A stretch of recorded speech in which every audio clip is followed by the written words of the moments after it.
Hey, it's Mike. Middle of the week, I'm doing a video. So I wanted to, I've had this idea for making a video for a while, and just due to like current news, things that went down yesterday, I just figured I should just go ahead and make it and get to it and talk about this stuff, this music, these records I'm going to show now. Better late than never. And so my channel, if you watch my videos, you'll see that most of the genres that I collect and am into currently is stuff like shoegaze and dream pop and 4AD bands, post-punk, noise rock, electronic music, hardcore punk. That's basically indie rock. That's basically the gist of what my collection is made up of. About 900 or so records that I have, and a bunch of CDs too. But I also, I was born in the late 60s. I grew up in the 70s as a kid, and started collecting music in the early 80s, like 1981. I started buying records, and so classic rock was like a main staple, back then. Kind of classic rock, heavy metal was huge. When you're a kid growing up in Florida in the late 70s, early 80s, middle school age, I was listening to, of course, my first favorite band was Rush. So I was listening to them, quite a bit. I had other favorite bands like Van Halen and Black Sabbath, Judas Priest, Scorpions, Iron Maiden. I was into all that stuff. Middle school years, early high school. So I wanted to kind of go through my collection and pull out like my classic rock collection and kind of talk about that stuff, because I don't really show that stuff or talk about it. Every once in a while it's handy to have around when I'm doing a year-end thread or whatever, what do you call it? Whatever those things are that we do at the end of the year. Whenever we do those, it's handy to have some classic rock around to answer some tough questions, show records from the 70s, or show this, that, or the other, something that came out 20 years ago, 30 years ago, whatever. But I don't talk about these bands like a lot of people on the VC. They talk a lot about a lot of the content in the vinyl community is classic rock, and that's what I grew up on. So I wanted to talk about it today and show some records, at least show what I have. It's not a lot. I'm no expert on these bands. I grew up listening to them, but I have to say I don't listen to a lot of classic rock in the past few decades.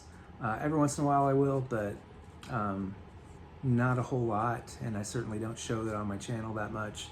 So I wanted to just kind of take the time to do that today. And of course, the news yesterday, the passing of Ozzy Osbourne, that's pretty heavy. That was a very heavy hit on me personally. He was huge, me growing up as a kid. Loved Ozzy. I love Black Sabbath, but I'd have to say I really wasn't introduced to Ozzy and his vocal talent until he put out Blizzard of Oz. Bought that record, Crazy Train, of course, huge back then. And this is right when I started buying records. I started buying Ozzy records, and I went through like the first 3 Ozzy records before I moved on and was listening to punk and other things. But Blizzard of Oz, Diary of a Madman, Bark at the Moon, those 3 records I had. And then I started, once I had Blizzard of Oz, I started checking out Black Sabbath. I didn't know much about them. They didn't show a lot of videos on MTV of Black Sabbath. It was Ozzy. So I started getting into Black Sabbath. I bought their first 3 albums, Black Sabbath, Paranoid, and Master of Reality. And I wasn't as big of a fan of Black Sabbath back in those days. I really preferred Ozzy's solo work at the time. And then as I got older, I started really to appreciate the Black Sabbath music and not so much the Ozzy solo stuff. The Ozzy solo stuff to me seemed more like, I don't know, just very commercialized pop kind of heavy metal, whereas Black Sabbath was just really, really heavy and dark, and I really grew to appreciate Black Sabbath a lot more in my later years, and the Master of Reality was, by far my favorite album of early Black Sabbath, and I got into like Mob Rules and the Ronnie James Dio era. I got into that a little bit, but I always preferred the Ozzy iteration of Black Sabbath the most, especially those first three albums. I kind of lost interest in Ozzy, listening to Ozzy after Bark at the Moon. I kind of lost interest in going into Black Sabbath's discography after Master of Reality. I was kind of moving on to, punk and post-punk and goth music and all that kind of stuff in the mid 80s or whatever. So anyway, I was going to start this, I was going to talk about classic rock and start with like Led Zeppelin and Pink Floyd and all this stuff, but I really wanted, after what happened yesterday, the horrible, really sad news about Ozzy, I wanted to start with Black Sabbath. And I do have Master of Reality. This is just a reissue. I don't have a huge Black Sabbath collection, but I do have this reissue, and it's really cool. It doesn't mention anything on the outside. It's on Warner Records. It's a fairly recent reissue, and it doesn't say anything. It didn't say anything on the hype sticker or on the back or anything, but this was what I purchased was a double album, and the second record has a bunch of I guess outtakes and demos and that kind of stuff. So that was a nice little bonus I didn't even know I was getting when I purchased this. And it's got the gatefold, it's got the picture of the band, Ozzy over here under the tree, and the rest of the band. This image in the old copies, the original copies, that was actually like a poster that you would get, but like on Vertigo or whatever, the early versions of this album. I just have this version, and it's fine for me. I just want to listen to the music. But I've always loved Children of the Grave, Into the Void, Sweet Leaf. Yeah, I love this album, and Ozzy sounds great on it. Like I said, 2 record set on Warner.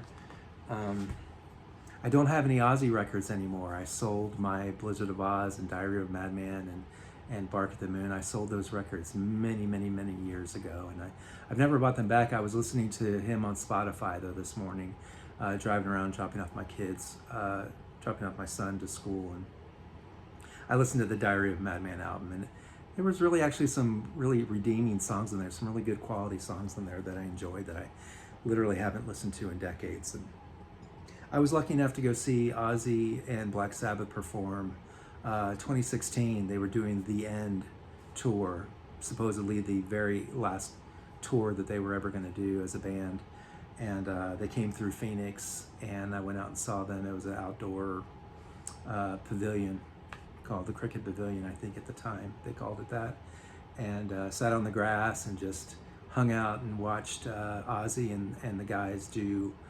mostly all the music from the first 3 albums. They did some songs outside of those first 3 albums, but most of what they did, most of their set list was the first music from the first 3 albums, which are my favorite of the Black Sabbath discography. So I was really lucky to have seen that, experienced that after being a fan of them so many years ago as a middle school teenager.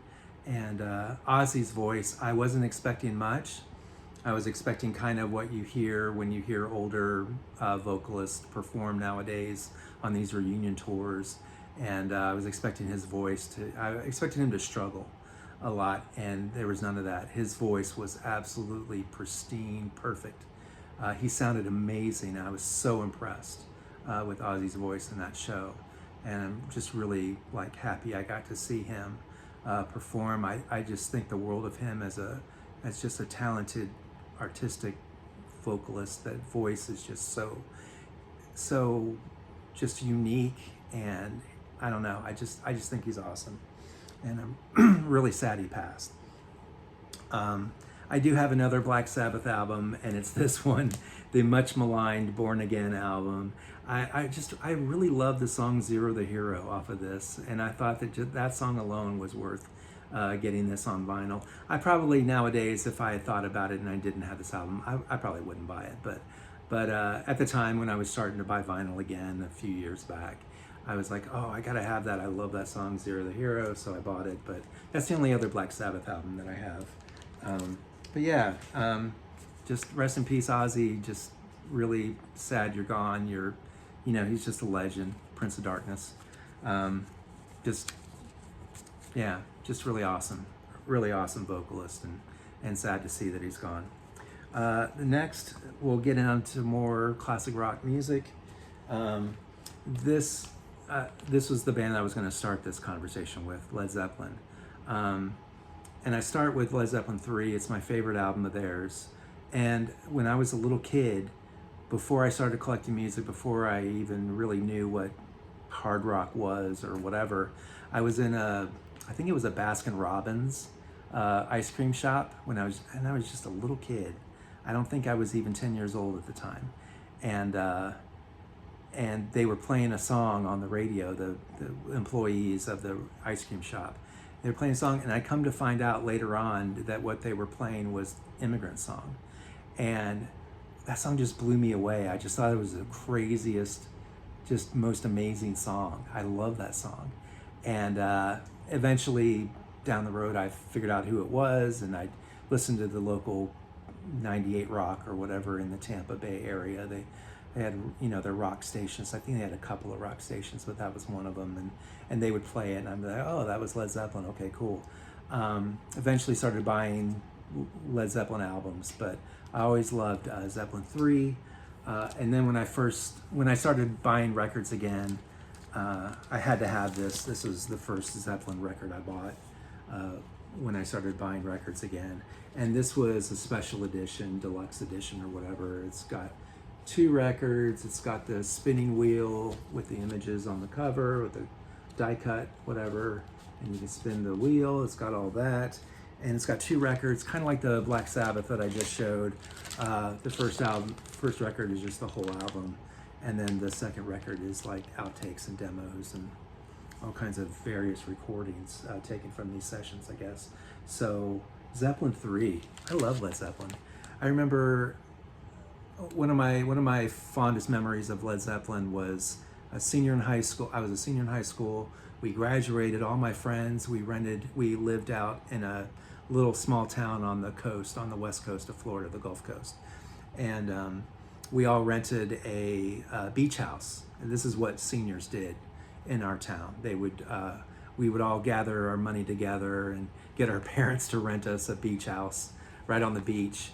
And it was just a lot of beer, a lot of sand, a lot of sunburns, and a lot of music. We had boom boxes out there, and the band that we played just over and over all the time, that entire time that we had that beach house, was Led Zeppelin. Was like mixes of, I think it was mixes that I made from Physical Graffiti, House of the Holy, Zeppelin 4, Zeppelin 1, just all of them. We would just, I think I just made like tapes and tapes of mixes of like all of my favorite songs off of those albums. So we listened to a lot of Zeppelin, and when I think about that beach house, I think Led Zeppelin always comes to mind. So Zeppelin 3, my favorite. I love Friends. I love Immigrant Song. I love That's the Way. It's one of my favorite all-time songs. Out on the Tiles, fantastic. I just absolutely love this album. The whole album is just really awesome. And then I got, now that record I ordered like almost immediately when I started buying records again. I'm like, oh, I got to get this record, I got to get that record. That was one of them. But then when, I don't know if you remember this, a couple years ago, and I don't think they've done this since then, at least not in my area, but here in Phoenix, it happened here as well as many other places in the country. There was a time a couple years ago where Walmart was selling their vinyl for like clearance prices, like $10, $15 a record. And at the time, records were going for, $25, $30 or whatever. So $10 for a record, or even $15 for like a double album. It was totally worth it. So I drove around all the different Walmarts looking and seeing if there's anything that I wanted. And this is back when my record collection was much smaller, so there were actually a lot of things that they had that I'd want to buy. I got the Prince collection, the hits and B-sides collection.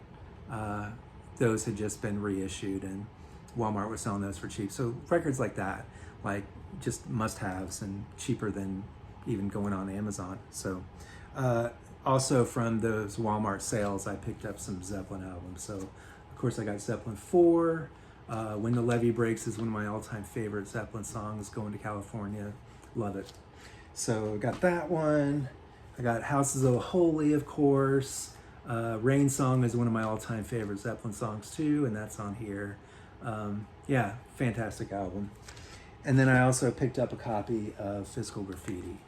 I think this was a little bit more expensive, but still way cheaper than if I were to order it or buy it in just a record store. So love this one as well. God, I can't, off the top of my head, I'm trying to think of which songs I love off of this one, but obviously Cashmere, everybody likes that, but there's another song that I love, and I don't have my glasses on, so I'm not going to try.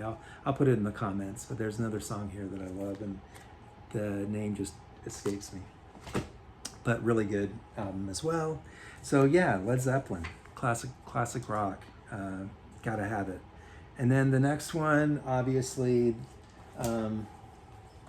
everybody, I mean, it's a staple of any classic rock collection. Dark Side of the Moon, Pink Floyd. I remember being into this when I was a kid, middle school, but I didn't really understand it. I didn't get this album. Like I never liked Money. Money was like always my least favorite song, but I like some of the songs in here. I like Brain Damage and The Eclipse, Us and Them. But when I started listening to this, and when I went and bought a copy of, this is the recent reissue. What is this? Did I write it down? I don't remember exactly which reissue. It's not the 50th anniversary, but it was the reissue that came out before that, right around like 2001, 2002, or 2021, 2022. Somewhere in there is when I bought this. So whatever those reissues were. And I started listening to this and getting really into this. I watched a documentary on the making of this album.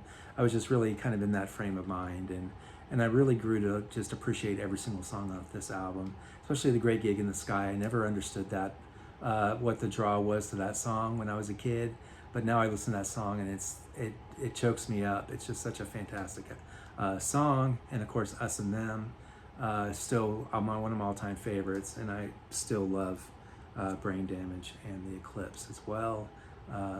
Love it. Love this album. My favorite album of Pink Floyd. Dark Side of the Moon. I did get this reissue when it came out. I just felt like I had to have it. I love this cover art with it written on there, and it's like a sleeve, and you pull off the sleeve and it's got the regular album artwork on the inside, and it's got this crazy clear vinyl with the ultraviolet kind of picture disc kind of deal, but you can play on it, or it's on the backside, I guess. It's on the backside. I can't remember. I haven't like actually put a needle to this yet. I haven't listened to it. I just bought it because I had to have it, because I'm just one of those people. But yeah, Dark Side of the Moon, Pink Floyd.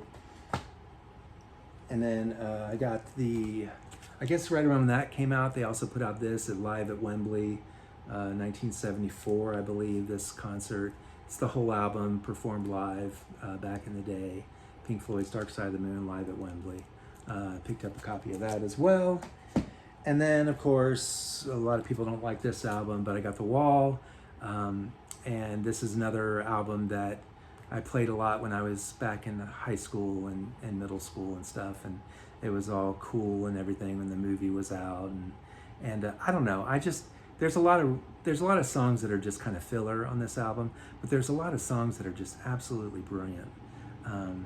That I absolutely love. I still love Comfortably Numb. I could listen to this song over and over and over. I just think that David Gilmour's guitar work on that is just absolutely spectacular. And Mother and Hey You, and there's just a lot of really great songs on this, and I love this album. It's my second favorite Pink Floyd album. I don't know if I'm ever going to get into buying other Pink Floyd albums. I just really love these two the most, so that's how I feel. And then I saw Roger Waters a couple times recently. I saw him on this Us and Them tour, and that was just so absolutely amazing. I absolutely love that. I wish I would have gone to see him on multiple dates across the country because it was just so damn good. I wasn't even ready for it or expecting it to be as good as it was. And I just absolutely love that performance. And I got it on DVD so I can watch it. It wasn't my actual concert that's on here, but it's one of the concerts, and I really love it. And then I saw him on that This Is Not a Drill, which is that tour right after this tour that he did. And that was really great too. Played a lot of different songs, played a few of the songs that he played here. But yeah, I really enjoy it. Pink Floyd, classic rock legends. And then I got just a few more here, just like 3 more bands. Back when I was in my Rush phase, middle school, early high school, and I still love Rush, and they're still one of my favorite bands, but at the time they were my all-time favorite band, and I lived, ate, drank, slept Rush. But I also, my second favorite band at the time was Van Halen, and I just thought Eddie Van Halen was just the most brilliant guitarist, and I love the David Lee Roth era. I do not listen to, or I've never owned or downloaded any of the Sammy Hagar version of Van Halen. It's always been David Lee Roth, and really Diver Down was the last album that I liked. I didn't care much for 1984, but yeah, this is the first one, obviously. This is another one that I picked up on that Walmart sale, because I just figured I'd go ahead and get this one. There's a lot of really great songs. It's not just Eruption and Running with the Devil. It's got a lot of really fantastic, kind of deeper cuts on this. Are really, really good songs. Love it. And then I don't know. I would say this is my favorite Van Halen album, Van Halen 2. I got this at Barnes & Noble. Another reissue. I love this album, Light Up the Sky. It's one of my favorite Van Halen songs, but there's a lot of really great songs on this album. I love Van Halen 2. So I got that. And then my other favorite Van Halen album is Fair Warning, Mean Street. The introduction to Mean Street is just absolutely crazy good. I love that. Yeah, so Van Halen was like my second favorite band growing up as a kid. So love it. David Lee Roth. And then another band that I was really into, Cheap Trick. I remember a friend of mine, I went over to his house and he played for me at Budokan. And I didn't know what the hell this band was. I didn't know anything about him. But I Want You to Want Me, I just absolutely love that song. And then I just became a Cheap Trick fan based on that. This has got that song on there, and it's got Southern Girls, and it's got, what's that other one? Downed Again? It's called Downed? I can't remember. But anyway, those 3 songs, I Want You to Want Me, being my favorite. One of my all-time favorite songs of any band, I Want You to Want Me. I love the version on this vinyl, this studio album version over the live at Budokan version. I prefer the studio version better, but yeah. Cheap Trick's second album, In Color. And then their third album, Heaven Tonight. I think this is my brother's copy. I'd never bought this for myself. I think I borrowed it. Sorry. I just had to hit the button on my phone. It was telling me I got a low battery. Sorry about that. I think I borrowed this from my brother and never gave it back. But this is their third studio album. It's got Surrender, which is a classic, but I don't really get into much of the rest of the album. But I do love that song, Surrender. So really cool. Cheap Trick, Heaven Tonight. And then their fourth album, Dream Police. Love this album. I remember going over to my friend's house and we would listen to this like all the time. He had a copy of this. I did not have a copy of it at the time. But Dream Police is a great song. Voices, I always liked that song. I don't know, it's just got a lot of really good stuff. What's that other one? Way of the World, fantastic. I love Cheap Trick. I saw them a couple times. I saw them back when I was in high school. I forget which tour it was, but it was 1986. They played in our town, our little beach town or whatever. They played at our little new civic center that we had. And I saw them there, and then I saw them in Scottsdale a few years back, maybe 15 or so years ago. They played. Bunny Carlos was playing with them, and got to see them play a show in Scottsdale. So Cheap Trick, one of my favorite classic rock bands. And then last but not least, I just bought this record because I love a lot of these songs. Supertramp's Breakfast in America, Logical Song, Take the Long Way Home. What's the other one? I gotta look at my notes. I'm so bad, my brain is mush. Goodbye Stranger, that's the other one. I love Give a Little Bit too, but that's not on this album. But those are my 4 favorite Supertramp songs. I dig them a lot. This came out in 1979. Really good stuff. I don't know, I like it. Guilty pleasure, I guess, maybe. And then I just wanted to, I'm not gonna show all my Rush records. I actually made a video of all my Rush collection, and I've added a lot to it, so maybe I'll do an updated one where I'll show everything. But I've got like 31 records of Rush, and I've got 6 box sets, and I've got 8 DVDs, and then like Alex's solo side project or whatever, Envy of None, I've got a couple of those records. Maybe I'll do a Rush comprehensive collection kind of deal, another one, like an updated one, and I'll get rid of the old one, I guess. But I mean, Rush was like my whole childhood, my whole music experience started with Rush. And love them still. Love Alex Lifeson, my favorite guitarist. Anyway, so that's my classic rock collection. Not a whole lot by any stretch, but I do have some. I do love a lot of classic rock. It's just not in my periphery like all the time. Like I'm just not listening. I listen to a lot of mostly shoegaze and stuff, and 4AD bands is what I listen to mostly. But every once in a while I'll be in the mood and I'll listen to some Black Sabbath, or I'll listen to Led Zeppelin or Pink Floyd.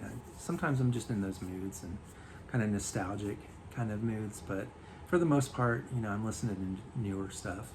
But anyway, tell me what you all think, what your favorite classic rock bands are, and I hope this was kind of, I don't know, entertaining to see that I do actually have some classic rock records, because it sure, watching my channel, it sure doesn't seem like I do, but I do, and I do appreciate a lot of that stuff. I just don't live in that era anymore. I've just kind of moved forward and listening to, you know, newer stuff or whatever. That's kind of, I don't know, I said this in my very first video, I get very bored listening to the same thing over and over and over and over, and I need to move on. I need to find new bands and new genres or whatever, new things to listen to you know, spark interest in my brain. And just listening to those old classic rock radio stations all the time, it's just everywhere. It's just so pervasive. It was just, that's all you hear, and it was just the same songs over and over and over. Eventually you just get tired of hearing it, so I wanted to hear new music, and that's why my music journey kind of took me in all different directions. But I still have a fondness for classic rock and you know, the old heavy metal stuff. Some of it, not all of it. Some of it sounds very dated to me, but some of it still sounds very pertinent, and just, I don't know, I just still enjoy a lot of it. Thanks for watching, guys. And it's so freaking hot here in Arizona. Jesus, it's warm. There's a fan over there. I hope it wasn't too loud in the video, but it's not even facing me, which is so stupid. It should be facing me. I feel a lot better. But anyway, thanks for watching, everybody. I'll do another video here probably later this afternoon. I'll try to post these super quick. And love you guys. Thanks for watching. See ya.